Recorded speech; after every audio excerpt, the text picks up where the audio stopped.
I thought there was one more skunk cabbage patch, but we actually missed it back there. So, yeah, did you guys see it on the side of the trail, those huge leaves? So, that's, yeah.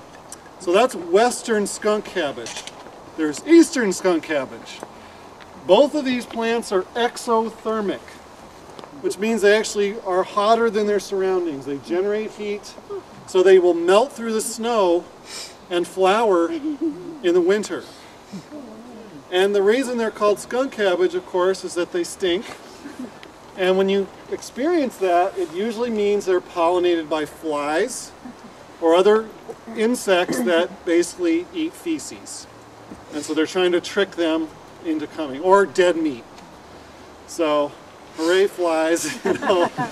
But the skunk cabbage rhizome, which is the underground part, it's not really a true root, it's actually like its stem extending underground, is a very powerful relaxer of muscles, to the point that it could go too far and you could stop breathing.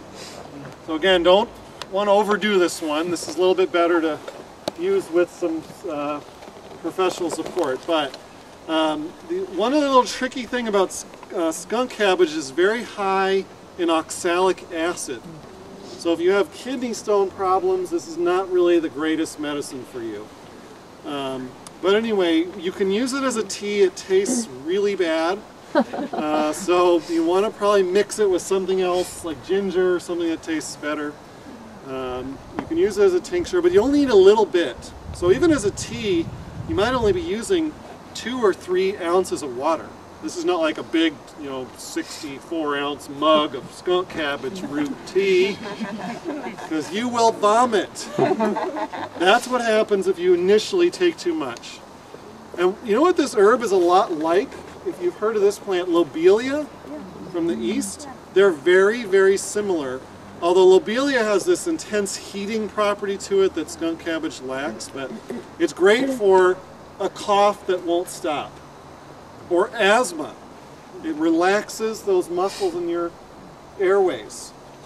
It can also help relax even sore muscles, potentially hiccups.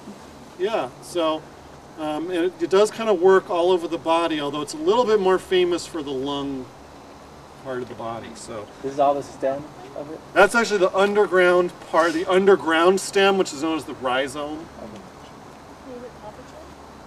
You probably can use it topically. I've used lobelia topically for sure, and that does work really well.